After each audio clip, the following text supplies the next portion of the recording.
जय हिंद मेरे जिगर के टुकड़ों, मैं हूं विनीत ठाकुर और मैं फोटोन की यूट्यूब चैनल पे आप लोगों का तहे दिल से स्वागत करता हूं। तो पब्लिक की डिमांड पे बेटा आज हम लेकर आ गए हैं न्यूटन्स लॉ ऑफ मोशन का पार्ट 1। इससे पहले कि वीडियो शुरू हो आपको करना क्या है, अपना काम फटाफट करो। जो बच्चे इस चैनल पे नए हैं वो चैनल को सब्सक्राइब करें और बेल आइकन दबाना बिल्कुल ना भूलें। और दूसरी चीज, वीडियो को लाइक करें और शेयर नहीं करते बेटा, शेयर करो। देखो मैं अपना काम कर रहा हूँ, तुम अपना काम करो, लगातार शेयरिंग इज केयरिंग, जितना ज्यादा हो सके उतना ज्यादा शेयर करो। और सबसे इंपॉर्टेंट बात, देखो बहुत सारे नेगेटिव लोग आपसे ये भी कहेंगे कि ये लोग रेगुलर वीडियोस नहीं बना पा रहे हैं। तो आप सबको पता है कि बीच में थोड़ी सी तबीयत खराब थी और बाकी एमजीएस डिफेंस एकेडमी पे भी अपनी वीडियोस आने लगी थी और वहां पे मैं तुम लोगों को जीएस एमएनएस के बच्चों के लिए जीएस हो गया, इंग्लिश हो गया, रीजनिंग हो गया, जीके हो गया, सॉरी जीएस जीके जो भी है, उसके बाद बायो हो गया, केमिस्ट्री हो गया और फिजिक्स हो गया, सारा पार्ट आपको वहां पे मिलेगा और फ्री ऑफ कॉस्ट मिलेगा। सबसे इंपॉर्टेंट बात, कोई पैसा कोई पेमेंट नहीं। जाहिर सी बात है सब्जी मंडी में आप जाओगे, बहुत सारे लोग गुस्सा कर रहे हैं हम लोगों के ऊपर क्योंकि फ्री ऑफ कॉस्ट में इतनी सारी चीजें दे रहे हैं बच्चों को। तो अभी धीरे धीरे वो लोग भी उसी चीज में उतर रहे हैं, लेकिन फिर भी गुस्सा कर रहे हैं, इसलिए भाई गुस्सा जायज है। जाहिर सी बात है, अगर सब्जी की 10 दुकानें लगी हैं और कोई एक सब्जी की दुकान जो बहुत थर्ड क्वालिटी की सब्जी बेच रहा था, उसके पहले नहीं थी दुकानें सब्जी की अच्छी, तो उसका 100 रुपये 150 रुपये किलो बिक रहा था। लेकिन जब अच्छी दुकानें आ गई सब्जी की, वो भी बहुत सस्ती और फ्री ऑफ कॉस्ट सब्जी मिलने लगी, तो कौन लेगा बेटा? कोई नहीं लेगा, है ना।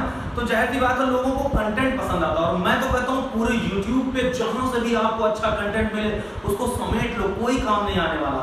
अच्छा ज्ञान जहां से मिले वहीं से ले लो, ठीक है बेटा। तो अब हम लोग पढ़ना स्टार्ट करते हैं, है ना। न्यूटन्स लॉ ऑफ मोशन पढ़ने से जस्ट पहले अपने को ये जानना है कि फोर्स क्या है। एक्चुअली फोर्स जो वर्ड है ये अपने आप में बहुत ही बड़ी बात है। फोर्स का मतलब होता है पुशिंग और पुलिंग, किसी चीज को पुश करना या किसी चीज को पुल करना। पुश करना या पुल करना is a type of force. जैसे किसी चीज को पुश कर रहे हो ना, किसी चाहे दीवार को धक्का लगा रहे हो या रस्सी से बाल्टी खींच रहे हो, कुएं में से पानी निकालना सीखे हो ना, वो पहले के टाइम में होता था। तो ये सारी जो चीजें होती है इसी को कहते हैं फोर्स। मतलब जहां दुनिया में कहीं भी कोई भी सिचुएशन ऐसा आ जाए जहां पर किसी चीज को पुश किया जाए या किसी चीज को पुल किया जाए, उसी को कहेंगे फोर्स। समझ में आया? तो पुशिंग और pulling is a type of force. ये मैं लिख देता हूं, ठीक है बेटा। ये है फोर्स, ठीक है। फोर्स जो होता है वो एक vector quantity. Force is a vector quantity. क्या है force? Force is a vector quantity. याद रखना इसको, ठीक है ना। Force is a vector quantity. और क्या चीज इसके बारे में ध्यान रखना है, फोर्स का जो एसआई यूनिट होता है बेटा ना, उसका जो एसआई यूनिट होता है, उसका एसआई यूनिट होता है क्या? न्यूटन। हालांकि इसको अभी हम बाद में फिर लिखेंगे, ठीक है। न्यूटन होता है। और सबसे इंपॉर्टेंट बात एक चीज और लिख लो, एक न्यूटन इक्वल टू होता है 10 to the power 5 dyne. 10 to the power 5 dyne. Actually Newton की जो वाइफ थी बड़ी खूबसूरत थी, उसका नाम था डाइन। डाइन वो वाला डाइन नहीं जो हम लोग गांव वगैरह में कहते हैं, चुड़ैल वाला। तो ये डाइन का मतलब है उनका नाम था, इसलिए 10 टू द पावर 5 डाइन के नाम से जानते हैं। कभी कभार आपको ऐसे कह देगा कि एक dyne equals to 10 to the power -5 newton, तो वो एक ही चीज है, इसको इस तरफ लेके जाओगे तो 10 टू द पावर -5 हो जाएगा। समझ में आ रही बेटा? तो इस बात को ध्यान में रखेंगे। अब देखो फोर्स बहुत सारे टाइप के, फोर्स आपको इतना ध्यान नहीं रखना है। फोर्स बहुत सारे टाइप के आपको मिलेंगे, जैसे हम कुछ ऐसे ही बता दे रहे हैं। फोर्स में सबसे पहले आपको ये ध्यान रखना है ग्रेविटेशनल फोर्स, जो आपको पढ़ना है, ग्रेविटेशनल फोर्स, ग्रेविटेशनल फोर्स। उसके बाद स्प्रिंग फोर्स, जिसके बारे में मैं आपको बता चुका हूँ, ग्रेविटेशनल फोर्स और स्प्रिंग फोर्स, ये दोनों चीजों को आपको याद रखना है। फ्रिक्शन फोर्स आपके कोर्स में नहीं है, लेकिन थोड़ा सा मैं बता दूंगा। फ्रिक्शन फोर्स बेटा वो कोर्स में नहीं है, लेकिन थोड़ा सा मैं बता दूंगा। न्यूक्लियर फोर्स के बारे में हम पढ़ लेंगे थोड़ा सा। न्यूक्लियर फोर्स, पहले तो ये मैं डोमेन चेक कर लूं, दिख रहा है कि नहीं आपको। न्यूक्लियर फोर्स के बारे में भी हम थोड़ा सा पढ़ लेंगे, ठीक है, लेकिन आपके कोर्स में नहीं। तो आप फटाफट इसका ले लो एक स्क्रीनशॉट, फटाफट एक स्क्रीनशॉट ले लो, इसको मैं मिटाता हूं। फोर्स सबको समझ में आ गया ना बेटा? किसी चीज को पुश करना या किसी चीज को पुल करना is a type of force, ठीक है, is a form of force. तो किसी भी चीज को धक्का देना या किसी चीज को खींचना, इसी को क्या कहते हैं? फोर्स कहते हैं। फोर्स का एक जो है वेक्टर क्वांटिटी। आपसे ऐसे छोटे छोटे क्वेश्चन पूछेगा एमएनएस कभी भी बड़ा क्वेश्चन नहीं पूछता, छोटा ही क्वेश्चन पूछता है। तो फोर्स जो है वो एक वेक्टर क्वांटिटी है और एसआई यूनिट इसका होता है न्यूटन। एक newton equals to 10 to the power 5 dyne, 1 dyne equals to 10 to the power -5 newton. Force जो होता है बहुत सारे टाइप की फोर्स होते हैं, हम टाइप नहीं लिख रहे, लेकिन आपको पढ़ना क्या है, ग्रेविटेशनल फोर्स, स्प्रिंग फोर्स और न्यूक्लियर फोर्स के बारे में थोड़ा सा मैं बताऊंगा और फ्रिक्शन फोर्स के बारे में भी थोड़ा सा जानना, वर्क डन उसका कैसा होता है, बाकी और कुछ नहीं, ठीक है। तो उसको फटाफट आप लिख लो, एक स्क्रीनशॉट ले लो।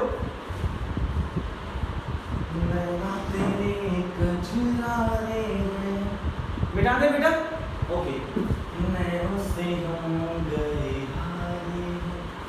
अब देखो ये तो हो गया spring force, gravitational force, friction force, nuclear force. उसके अलावा आपको एक चीज और याद रखना है, टेंशन। टेंशन वो वाला टेंशन नहीं जो अभी तुम लोगों को एग्जाम के लिए कर रहा है। टेंशन का मतलब तनाव ही होता है, मतलब जो चिंता होती है उसको टेंशन कहते हैं। लेकिन ऐसे टेंशन का मतलब जैसे कोई रस्सी है तो उस रस्सी में, जैसे मान लो कि ये रस्सी है, मान लो ये रस्सी है, तो इस रस्सी में खींचा, जैसे इसको खींच के ऐसे कर दिया हमने, समझ पा रहे बात, तो खींच के जैसे ऐसे किया तो इसमें टेंशन आ गया, इसको कहते हैं तनाव। समझ में आ रही बेटा, तो इसको कहते हैं तनाव या खींचा। तो टेंशन एक फोर्स होता है जो रस्सी को खींचने को उसमें आता है, ठीक है। तो इतने टाइप के फोर्स आपको ध्यान में रखने हैं। बस आपको न्यूटन फर्स्ट लॉ आपको ध्यान में रखना है। न्यूटन ने 3 नियम दिए, टोटल न्यूटन ने कितने लॉ दिए, 3 लॉज दिए न्यूटन ने, Newton first law, second law and third law, आपको ये ध्यान में रखना है।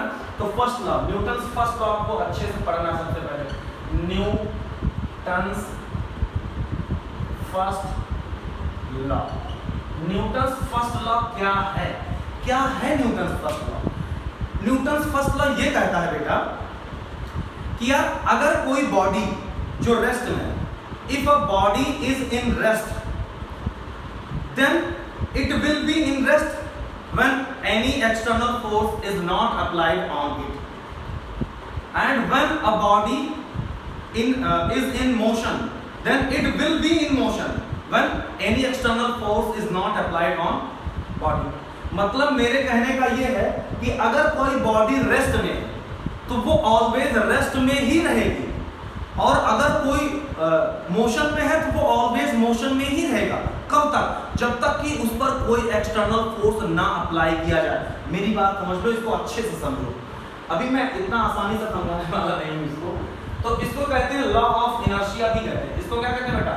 Law of inertia, law of inertia, इसको लॉ ऑफ इनर्शिया भी कहते हैं। फर्स्ट लॉ, मेरी बात समझना कि a body wants to be in motion, A body wants to be in motion। मैं बोल रहा हूँ, तुम लोग नोट्स बनाते जाओ, ठीक है। मैं यहाँ लिख नहीं रहा हूँ, टाइम लगेगा तो गर्मी भी होगा। तो a body wants to be in motion if it is in motion, and it wants to be in rest if it is in rest। ध्यान समझना, a body wants to be in motion if it is in motion, and it wants to be in rest if it is already in rest if the external force applied on body is always zero। मतलब कि अब हिंदी में समझो इसका मतलब, अगर कोई body शुरू से ही रेस्ट में है तो वो ऑलवेज रेस्ट में ही रहना चाहेगी, और अगर शुरू से ही मोशन में है तो वो ऑलवेज मोशन में ही रहना चाहेगी। लेकिन कब? जब तक कि उस पर कोई एक्सटर्नल फोर्स ना अप्लाई किया जाए। It is all about external force applied on body. समझ में आ रही बातें? तो एमएनएस जो क्वेश्चन पूछेगा, देखो एमएनएस क्वेश्चन पूछता है छोटा लेकिन कॉन्सेप्चुअल, लॉजिकल, समझना बात को। तो अगर यहां से मैंने क्वेश्चन पूछेगा तो बस इतना पूछेगा कि जो इनर्शिया है, जिसको कहते हैं inertia, inertia is a property which opposes the change of state of a body. मतलब जो इनर्शिया वो एक प्रॉपर्टी है जो बॉडी की स्टेट को चेंज नहीं करना चाहती। मेरी बात को समझना, जैसे मैं ये कह रहा हूं कि मान लो कि ये एक ढलान है, समझना, मान लो कि ये एक ढलान है और इस पर आपने जो है 100 किलो का एक बड़ा सा आयरन बॉल रख दिया, आयरन बॉल रख दिया 100 किलो का, और यहाँ पे तुमको खड़ा कर दिया गया यहाँ पे, और इसको छोड़ दिया गया, तो क्या होगा? ये बहुत स्पीड में आएगा, बहुत स्पीड में आएगा, तो क्या ये यहाँ रुकेगा? यहाँ पे क्या ये रुकेगा? नहीं रुकेगा। क्यों? क्योंकि इसके पास बहुत स्पीड है, मोमेंटम है। तो क्या करोगे? इसको रोकने के लिए आप एक्सटर्नल फोर्स अप्लाई करोगे। तो न्यूटन फर्स्ट लॉ यही तो कहता है बेटा कि अगर कोई बॉडी किसमें है, मेरी बात समझना, यहाँ पे फ्रिक्शन कुछ नहीं, ग्रेविटी हम जब जीरो मान रहे हैं, खाली ये बॉडी और ये आ रहा है, ठीक है। मेरी बात समझना, तो अगर इसको रोकना चाहते हो, अगर कोई बॉडी मोशन में है और तुम चाहते हो कि रेस्ट में आए, तो क्या लगाना पड़ेगा? एक्सटर्नल फोर्स लगाना पड़ेगा कि नहीं? अगर ये इसको रोकना चाह रहे हो तो तुमको क्या लगाना पड़ेगा? एक्सटर्नल फोर्स, जाहिर की बात है। और अगर कोई बॉडी रेस्ट पे पहले से ही रखा गया है, अगर कोई बॉडी जैसे पहले से ही रेस्ट पे रखा गया, अब तुम चाहो ऐसा फूंक दो तो वो चलने लगे। भाई अगर वो कागज का टुकड़ा है तो चलने लगेगा, उड़ जाएगा। लेकिन अगर आप चाह रहे हो कोई एक्सटर्नल फोर्स मैं छू तक नहीं रहा हूं उसको, मैं ऐसे करके खड़ा हो गया हूं, मैं छू तक नहीं रहा हूं, और तुम चाह रहे हो कि ये जो बॉल है वो अपने पास मूव करने लगे, तो घंटा मूव करेगा। जादू थोड़ी है, जादू वादू सब फिल्मी दुनिया में होता है, यहाँ ऐसे होता नहीं, समझ में आएगा? रियल लाइफ में नहीं होता बेटा, और होता भी होगा तो मुझे नहीं पता।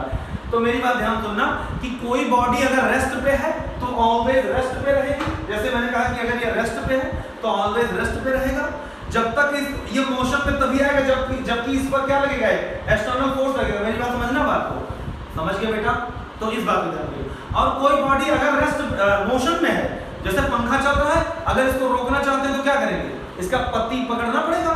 वो अलग बात है, स्विच ऑफ कर दिया तो स्विच ऑफ कर दिया तो करंट ही नहीं गया तो चलेगा कैसे? लेकिन ऐसे चलना, अगर चाह रहे हो कि चलते हुए ऐसे पंखे को रोक दिया जाए तो उसकी जो पत्तियां जो उड़ रही हैं उसमें किसी डंडे से लगा तो फटाक से खट से जाकर रुक जाएगा।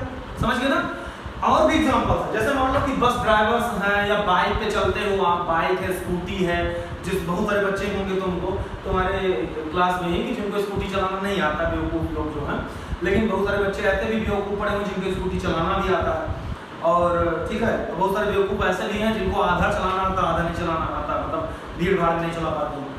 तो मेरी बात ध्यान सुनना, इसमें क्या है बात कि यार जब हम समझना अच्छे से कि जैसे बस चल रही होती है और हम लोग बस में बैठे हुए हैं, अनुभव करो, एकदम फील करो बढ़िया से कायदे से कि बस चल रही है, बस में बैठे हुए हैं, बस मोशन में है। मेरी बात समझना, बस बहुत तेज चल रहा है, बस मोशन में है, और मैं यहाँ पे चित्र बनाऊंगा तो थोड़ा सा आपको अच्छा मजा आने वाला है कि यार ये बस चल रहा है ऐसे, ये बस चल रहा है ऐसे, और ये बस के पास दो पहिए और यहाँ पे जो है सीटें हैं बस में, और सीटें, ये ड्राइवर जो है अपना चला रहा है बैठा हुआ, और जानते हो बस में ये जो पकड़ने वाला होता है सब लोग जो है पकड़े हुए हैं,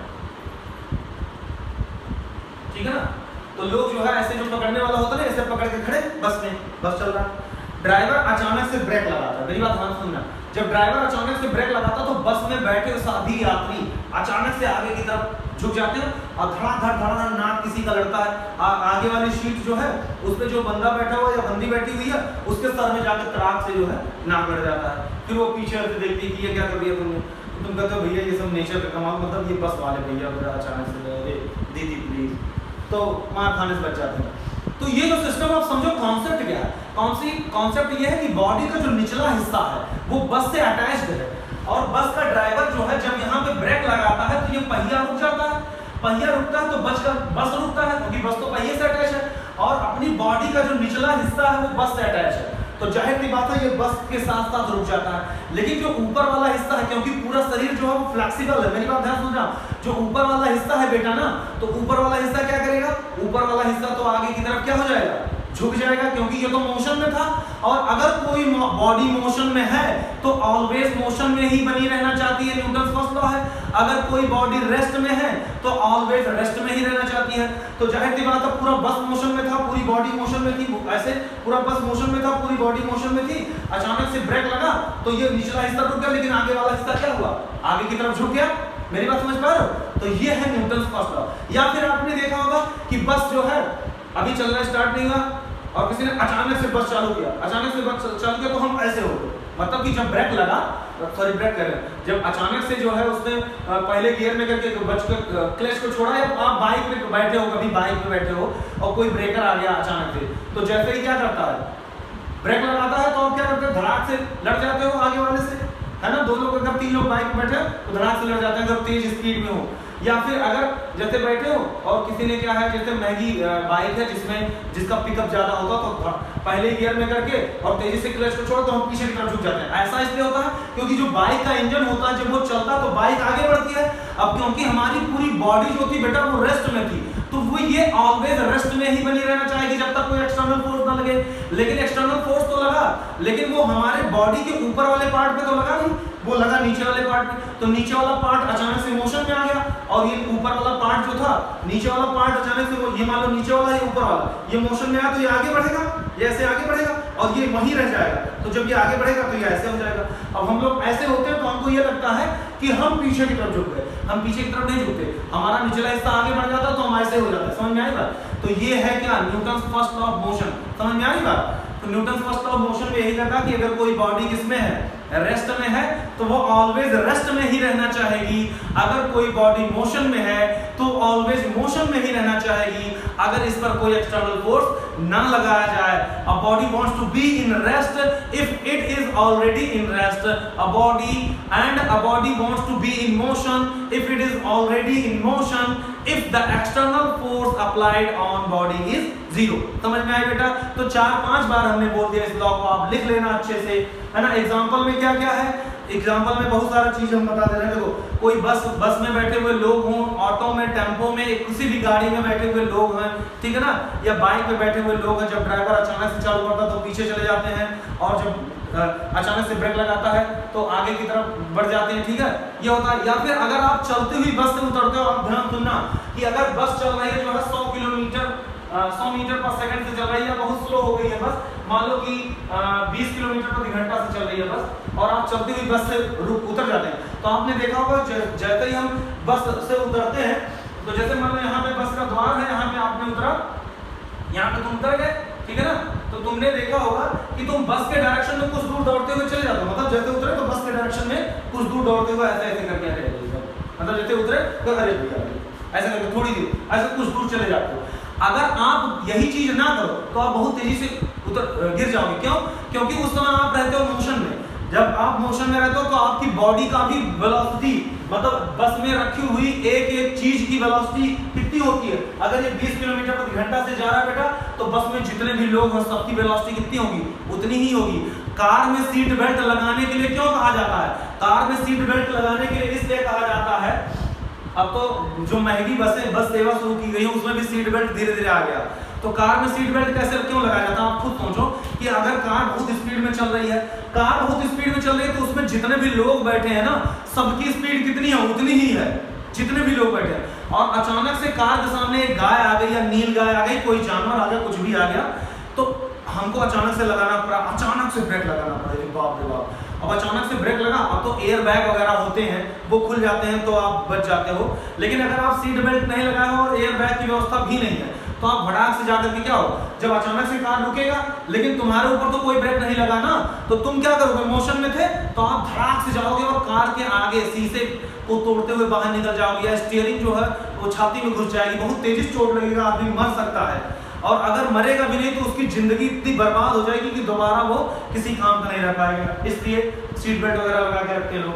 तो ये था न्यूटन्स फर्स्ट लॉ, समझ में आई बात? और भी चीजें हैं न्यूटन्स फर्स्ट लॉ में, और भी चीजें हैं, तो लेकिन ठीक है, इतना एग्जांपल है। अब आप हम लोग पढ़ने वाले हैं न्यूटन सेकंड लॉ। तो सबसे पहले हम ये देखने वाले हैं कि वीडियो कितने मिनट की होगी। तो 17 मिनट की हो गई है वीडियो, है ना बेटा? आपने बाइक पे बैठ के आपको पता ही होगा कि जैसे मान लो बाइक वगैरह है ना, बाइक पे जब हम लोग बैठते हैं या साइकिल पे हम लोग बैठते हैं, तो आपको तो ये इतना तो पता ही होगा यार कि जब हम लोग साइकिल चला रहे होते हैं और अचानक से ब्रेक लगाते हैं साइकिल का, तो हम पीछे की तरफ जा रहे हैं, मतलब आगे की तरफ झुक जाते हैं, और बहुत तेजी से जब चल रहे होते हैं या अचानक से चलते हैं तो पीछे की तरफ झुक जाते हैं। साइकिल हालांकि उतना बढ़िया नहीं है, लेकिन स्कूटी ले लो जिसमें तेज चलने की वो है टेंडेंसी, स्कूटी ले लो, कार ले लो, ट्रक ले लो, जो भी चीजें हैं, समझ में आई बात? तो ये है न्यूटन्स फर्स्ट लॉ। अब हम लोग पढ़ेंगे Newton second law. Newton's first law की ये है सारे एप्लीकेशंस कि बस क्यों रुक जाती है ना बेटा। तो मैं मिटा दूं इसको, पहले मैं मिटा दे रहा हूं। 1 2 3 तेरे आने के बाद सनम कई साल लगे दिल को समझाने, जिंदगी छोड़ गई दिल को। न्यूटन सेकंड लॉ, न्यूटन का दूसरा नियम। न्यूटन सेकंड लॉ क्या कहता है? न्यूटन सेकंड लॉ ये कहता है किसी बॉडी के ऊपर अप्लाइड जो फोर्स होता है, ध्यान सुनना, न्यूटन सेकंड लॉ ये कहता है किसी बॉडी के ऊपर अप्लाइड फोर्स जो है। अच्छा सुनो मेरी बात ध्यान से, इसको शुरू करने पहले सबसे एक इंपॉर्टेंट बात मैं ये कहना चाहूंगा कि बेटा देखो, मैं चाह रहा हूं कि एमएनएस के क्वेश्चन का एक सीरीज है, तुम लोगों ने एक दो बच्चों ने कमेंट भी किया था, कहा भी था। तो अगर जितने भी बच्चे वीडियो देख रहे हैं, अगर उनको चाहिए क्वेश्चन, मेरी बात समझना, अगर उनको चाहिए क्वेश्चन का एक सीरीज तो कमेंट करके बताओ तो मैं क्वेश्चन करवा दूंगा। नहीं तो अगर कोई बता नहीं रहा तो मैं वैसे भी वीडियोस में व्यूज तो आ ही नहीं रहे, तो मुझे भी ये लग रहा है कि तुम लोग पढ़ने में इंटरेस्टेड हो नहीं, क्योंकि मैंने भी YouTube पे बहुत सारे वीडियोस देखे हैं और कोई भी एमएनएस का कोई कंटेंट दे नहीं रहा है। अगर मैं दे रहा हूँ उसके बावजूद व्यूज नहीं आ रहे, इसका मतलब बच्चे सो रहे हैं, सारे के सारे कमेंट नहीं कर रहे हैं, शेयर नहीं कर रहे हैं वीडियो को, इसका मतलब सो रहे हैं और तुम लोगों को मेरी मेहनत नहीं दिख रही है। तो इसलिए अगर आप चाहते हो क्वेश्चन का एक सीरीज तो लगातार वीडियोस को लाइक करो, शेयर करो और कमेंट करके मुझे बताओ कि सर मुझे चाहिए सीरीज। तो मैं हर मतलब वीडियो बनाऊंगा, कम से कम 20 वीडियो बना दूंगा। मेरे पास एमएनएस का जो मेरा खुद का बनाया हुआ क्वेश्चन है वो 500 क्वेश्चन है, 500 क्वेश्चन फिजिक्स के हैं और 500 क्वेश्चन ही केमिस्ट्री के हैं। तो अगर आप लोग कहोगे तो मैं वीडियोस में हर एक छोटा छोटा वीडियो बनाऊंगा, उसमें 20 क्वेश्चन डिस्कस किया जाएगा, ठीक है। 20 क्वेश्चन फिजिक्स के, 20 क्वेश्चन केमिस्ट्री के, ऐसे सीरीज करके डिस्कस कर देंगे, कोई सी बात करने की दिक्कत नहीं है, ठीक है। तो सेकंड लॉ क्या कहता है? सेकंड लॉ ये कहता है कि अगर कोई बॉडी है, मेरी बात ध्यान सुनना, पहले तो समझो, मान लो कि ये 1 kg है और ये जो है 10 kg है और ये जो है वो है 100 kg। तो ये बताओ इसको मूव कराने के लिए किस पे ज्यादा फोर्स लगाना पड़ेगा? इसको मूव कराने के लिए किस पे ज्यादा फोर्स लगाना पड़ेगा? मतलब कि अगर 1 किलो का एक ब्लॉक रखा है, ये 10 किलो का और ये 100 किलो का है और तीनों में से हमको क्या करना है? हमको लात मार के या किक मार के या हाथों से ही इसको धक्का देके चलाना। तो 1 किलो को जल्दी चला पाओगे या इसको चला पाओगे? किसको चला पाओगे? ये बहुत आसानी से चल जाएगा।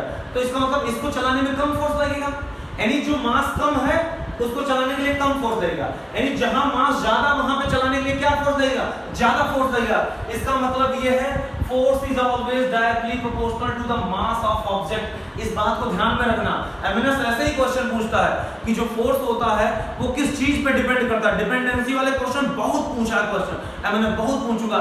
मैंने ऐसे 5 रिकमेंडेड लड़कियों से बात करी जो एमएनएस का रिटन एग्जाम पास की चुकी हैं, तो उन लोगों से जितना भयंकर बातचीत किया गया उन सब के हिसाब से यही है कि एमएनएस जो है डिपेंडेंसी वाले क्वेश्चन बहुत पूछता है। समझ में आई बेटा? बहुत ज्यादा स्टडी किया गया इस पे। तो इसलिए ध्यान में रखना, जो फोर्स होता है, force is always directly proportional to the mass of object. इसका मतलब होता है डायरेक्टली प्रोपोर्शनल का मतलब होता है अगर मास बढ़ाओगे तो फोर्स भी ज्यादा लगाना पड़ेगा। जाहिर सी बात है, अगर 1 किलोग्राम को चलाना है तो कम फोर्स में ही काम चल जाएगा बेटा, लेकिन अगर 10 किलोग्राम को चलाना है तो ज्यादा फोर्स लगाना पड़ेगा, और अगर 100 किलोग्राम को चलाना है तो और ज्यादा फोर्स लगाना पड़ेगा। समझ में आ रही बात है? तो इसलिए force is always directly proportional to the mass. और दूसरा चीज ये है, दूसरी बात, अगर मान लो अपने पास तीनों 1-1 किलो के ब्लॉक है, तीनों 1-1 किलो, मतलब कि मैंने कहा कि अपने पास तीनों 1 kg के, ये भी 1 kg का है, ये भी 1 kg का है और ये भी कितने kg का? 1 kg का। और ये भी कितने kg का? 1। मेरी बात सुनो, अब अगर ये भी 1 kg का है और ये भी 1 kg का और ये भी 1 kg, तीनों को हमको एक्सेलरेट कराना है, ध्यान सुनना, और तीनों पे हम फोर्स लगाना शुरू कर रहे हैं। एक बार कैमरा चला दे बेटा। हाँ, तीनों पे फोर्स लगाना हमने शुरू किया। इस पे फोर्स लगाया हमने, इस पे फोर्स लगाया हमने 10 न्यूटन का, इस पे लगाया 100 न्यूटन का, इस पे लगाया 1000 न्यूटन का, और तीनों 1-1 किलोग्राम की ब्लॉक। तो बताओ कौन सा, किसका एक्सेलरेशन ज्यादा होगा? कौन बहुत तेजी से चलेगा? जैसे मैं ऐसे कर रहा हूँ कि मान लो कि अपने पास एक ब्लॉक रखा गया है ऐसे, तो मैं इस पे ऐसे फोर्स लगा रहा हूँ, जिसका काम जैसे ये है, इस पे फोर्स लगा रहा है तो ये ऐसे एक्सेलरेट होगा। समझ पा रहे हो नहीं बात? जैसे ये है मेरे हाथ में रखा हुआ, इस पे फोर्स हम ऐसे लगाएंगे ऐसे, तो एक्सेलरेट हो रहा है ना। तो अगर ये ज्यादा रहेगा, जैसे मान लो कि अभी तो ये छोटा है तो कम फोर्स में काम करेंगे, लेकिन अगर ज्यादा होता तो ज्यादा फोर्स लगाना पड़ता। लेकिन मैं ये कह रहा हूँ कि तीनों 1-1 kg के हैं, एक पे फोर्स लगाया हमने 10 न्यूटन, मतलब एक पे फोर्स लगाया हमने थोड़ा सा, एक पे फोर्स लगाया ऐसे, और एक पे फोर्स लगाया हमने 100 न्यूटन, मतलब एक पे फोर्स थोड़ा सा ज्यादा लगाया, एक ऐसे, और एक पे हमने फोर्स लगाया 1000 न्यूटन, मतलब ऐसे ऐसे। समझ गए बात? तो जिस पे ज्यादा फोर्स कर रहे हो वो बॉडी ज्यादा तेजी से एक्सेलरेट हो रही है। मतलब फोर्स, एक तो मास तो तीनों का सेम है, मतलब जिस, अब भाई छोटा छोटा मास और तीनों सेम है, तो जिस पे ज्यादा तेजी से किक करोगे वो ज्यादा स्पीड में जाएगा, यानी उसका एक्सेलरेशन ज्यादा होगा, एक्सेलरेटेड ज्यादा होगा। यानी साथ साथ में हमको ये भी ध्यान में रखना, force is always directly proportional to the acceleration of object. समझ में आ रही बात है? तो इस बात को ध्यान में रखना है, force is always directly proportional to the acceleration of object. समझ में आ रही बेटा? उसके बाद चलो ठीक है, ये तो हो गया अपना कि भाई चलो force is always directly proportional to mass and force is always directly proportional to acceleration. अभी सेकंड लॉ कंप्लीट नहीं हुआ, अभी और भी चीजें हैं। तो F इक्वल्स टू, अब यहाँ से इन दोनों को मिलाओगे तो F is always directly proportional to हो जाएगा ma और F की वैल्यू आ जाएगी kma। जाहिर सी बात है, ये वाला साइन हटाते हैं तो बराबर का साइन आता है और एक कांस्टेंट आ जाता है। लेकिन बाय एक्सपेरिमेंट ये पता चला कि इस जो कांस्टेंट है उस कांस्टेंट की वैल्यू 1 है, तो F की वैल्यू कितनी आ जाएगी बेटा ma। ये फार्मूला हो गया। न्यूटन सेकंड लॉ का फार्मूला क्या होगा, ये होगा। न्यूटन सेकंड लॉ ये कहता है कि the force applied on an object, बेटा इसको लिख लेना, the force applied on an object is always directly proportional to the mass of object. The force applied on an object is always directly proportional to the mass of object and the acceleration produced in the direction of force. मतलब mass के भी directly proportional होता है और acceleration के भी directly proportional होता है। लेकिन कौन सा एक्सीलरेशन, जो फोर्स के डायरेक्शन में प्रोड्यूस हुआ, इस बात को ध्यान में रखेंगे, समझ में आएगा। उसके बाद फिर F की वैल्यू आ गया ma। अब आपको फिर से वही सारी लाइनें हम लिख रहे हैं कि भाई जो फोर्स होता है बेटा ना, वो कैसा क्वांटिटी है। फोर्स जो होता है वो वेक्टर है, मैं लिख रहा हूं इसलिए क्योंकि एक चीज और लिखना है यहाँ पे। इसका जो SI यूनिट होता है, आप यहीं से समझो SI यूनिट इसका क्या होगा। देखो ये किलोग्राम है, ये किलोग्राम है, ये किलोग्राम होता है मास का, एक्सीलरेशन का होता है मीटर पर सेकंड स्क्वायर, समझ में आएगा। तो फोर्स का जो SI यूनिट होगा वो होगा किलोग्राम मीटर पर सेकंड स्क्वायर, और इसी को नाम हमने दिया है क्या, न्यूटन। तो इस बात को ध्यान में रखना कि एक न्यूटन बराबर जो होता है ना बेटा, वो होता है 1 किलोग्राम मीटर पर सेकंड स्क्वायर, ये ध्यान में रखना। और फोर्स का जो डायमेंशनल फार्मूला होता है ना, जो फोर्स का डायमेंशनल फार्मूला होता है वो होता है ml स्क्वायर t के पावर ml t के पावर -2, समझ में आएगा।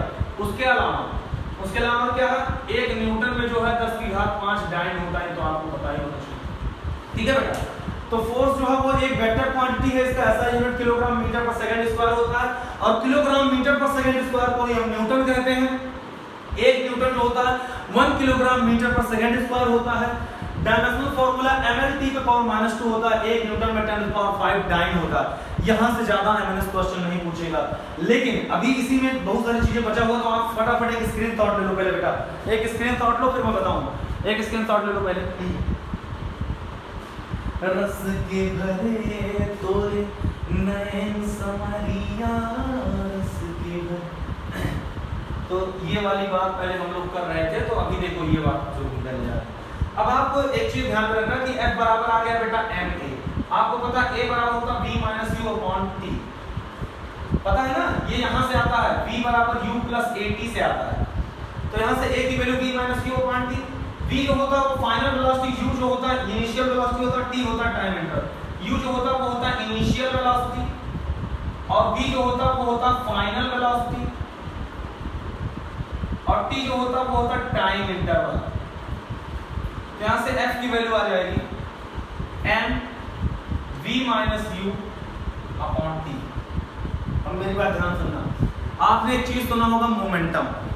मैंने मोमेंटम पढ़ाया है कि नहीं, अगर नहीं पढ़ाया है तो अभी मैं जस्ट पढ़ाने जा रहा हूं। F बराबर हो गया m v - u, F बराबर हो गया m v - mu upon t। इस बात को यहीं पर और फटाक से एक स्क्रीन शॉट ले लो, छोटा सा स्क्रीन शॉट लेना, कुछ करना नहीं। अब मैं समझाऊंगा आपको मोमेंटम क्या होता है, फटाक से पहले मोमेंटम क्या होता है। तो मोमेंटम जो होता है बेटा ना, मोमेंटम का मतलब होता है product of mass and velocity is known as momentum. देखो सेकंड लॉ और मोमेंटम दोनों एक दूसरे से बहुत ज्यादा संबंध रखते हैं, इसलिए हम बता रहे हैं यहाँ पे। Product of mass and velocity is known as momentum of object. मतलब कि कोई बॉल है जिसकी वेलोसिटी, देखो कोई बॉल है जिसका मास m है और उसकी वेलोसिटी है v। तुमने क्रिकेट वाला बॉल है, उसका मास m है और उसको v वेलोसिटी से फेंक दिया, तो उसके पास जो मोमेंटम होगा वो p = हो जाएगा m × v। p = क्या हो जाएगा बेटा, m × v। मोमेंटम को डिनोट करते हैं किससे, p से, मतलब मोमेंटम का जो सिंबल है वो p से है, तो p = हो गया m × v। और ये जो मोमेंटम होगा बेटा ना, ये होगा एक वेक्टर क्वांटिटी, इसको ध्यान में रखना। मोमेंटम एक वेक्टर क्वांटिटी होगा, इसका जो SI यूनिट होगा, देखो यहां से क्वेश्चन पूछता है मैंने, SI यूनिट जो होगा वो होगा किलोग्राम मीटर पर सेकंड।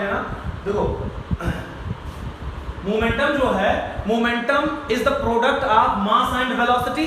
तो मास जो है वो है m और वेलोसिटी जो है वो है v। देखो सीधे सीधे दिख रहा है आपको, तो m इंटू v हो गया। और मोमेंटम को p से प्रदर्शित करते हैं, p से डिनोट करते हैं, तो p बराबर हो गया m इंटू v। देखो एक बॉल है जिसकी वेलोसिटी v है।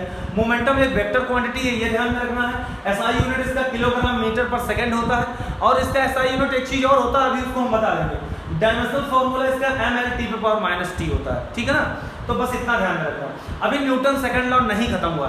न्यूटन सेकंड लॉ में मैंने बस आपको इतना बताया है बेटा कि the force applied on an object is always directly proportional to the mass of object and acceleration of object which is produced in the direction of force. मतलब कि जो फोर्स अप्लाई किया गया है किसी बॉल के ऊपर या किसी ऑब्जेक्ट के ऊपर, वो ऑब्जेक्ट के मास के डायरेक्टली प्रोपोर्शनल है और उसके एक्सेलरेशन के डायरेक्टली प्रोपोर्शनल है। बस आपको इतना ध्यान में रखना। और उससे एक फॉर्मूला आपको निकल के आ गया था, F बराबर ma। आपने फोर्स के बारे में सारी चीजें जान ली है। अब इसका दूसरा रूप, न्यूटन सेकंड लॉ को दो रूपों में बताया गया। एक तो पहला रूप हो गया, एक दूसरा रूप, जहां से एमएनएस क्वेश्चन पूछ सकता है। तो दूसरा रूप ये है, एक तो पहले हमने एक्सेलरेशन की वैल्यू यहां से रखा, इस वाले इक्वेशन से a बराबर b minus u upon t रख दिया, यहां से f बराबर mv minus mu upon t आ गया। अब मेरी बात ध्यान सुनना, t का मतलब होता है टाइम इंटरवल। टाइम इंटरवल का मतलब t का मतलब हो जाएगा डेल्टा t, ये डेल्टा t हो गया। अब f बराबर हो जाएगा mv माइनस mu। mv का मतलब होता है p फाइनल, p v जो है फाइनल वेलोसिटी है, सबको पता है। मास इनटू वेलोसिटी जो होता है वो मोमेंटम होता है। तो मास इनटू फाइनल वेलोसिटी जो होगा वो फाइनल मोमेंटम होगा, मतलब p फाइनल। और मास इनटू इनिशियल वेलोसिटी जो होगा वो होगा p initial upon delta t। तो ऊपर जो हो जाएगा वो हो जाएगा डेल्टा p अपॉन हो जाएगा डेल्टा t। तो ये फोर्स का फार्मूला एक और आ गया, delta p upon delta t।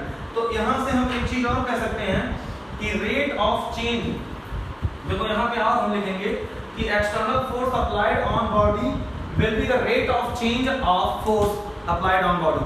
तो मेरी बात ध्यान सुनो, rate of change of momentum on body।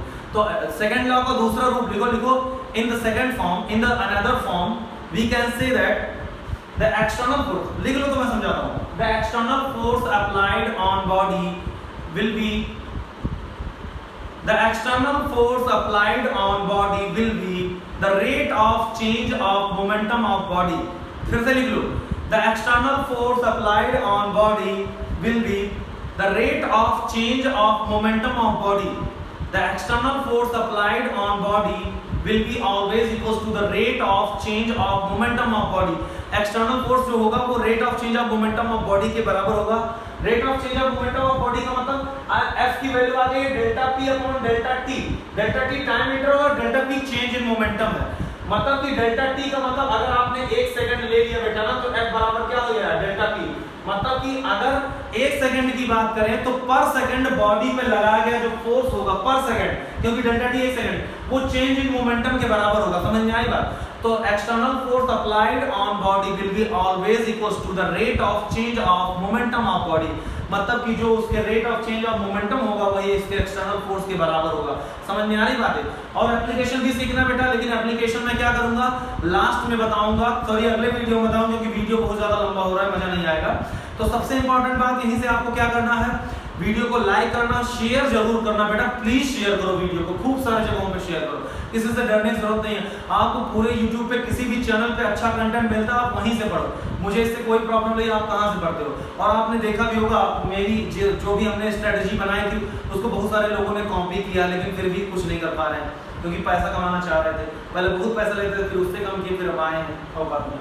तो ठीक है, कोई दिक्कत नहीं। नेगेटिव लोगों से हमेशा दूर रहो, अपने पढ़ाई पे फोकस करो, हमेशा ये देखो कि मेरा भविष्य कहाँ जा रहा है। समझ में आई बात? छोटी छोटी चीजों में ऐसे मोल्ड मत हो जाओ, बस ये देखो कि यार क्या मैंने मतलब अगला कौन सा स्टेप उठाऊं मैं जिससे मेरा भविष्य अच्छा है। समझ में आई बात? तुमको बस अपना देखना है और किसी की बात नहीं सुननी है, ठीक है ना। बहुत सारे लोग अपने वीडियोस में मैथ जुगाड़ से जो चैनल है उसका मजाक उड़ा रहे हैं, हम लोगों का मजाक उड़ा रहे हैं, तो ठीक है, अच्छा उड़ाने को कोई दिक्कत नहीं है। हम लोग क्या करेंगे, हम लोग लगातार तुम लोगों के लिए लगातार वीडियोस आते रहेंगे, अच्छे से काम करते रहेंगे।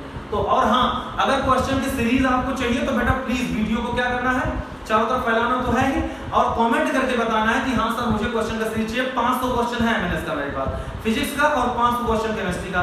तो अगर आप कह दोगे तो मैं 20-20-30-30 क्वेश्चन का छोटा-छोटा वीडियो क्लिप बना दूंगा। ठीक है बेटा, तो इसी के साथ वीडियो को एंड करते हैं। जय Hind, love you all, best of luck.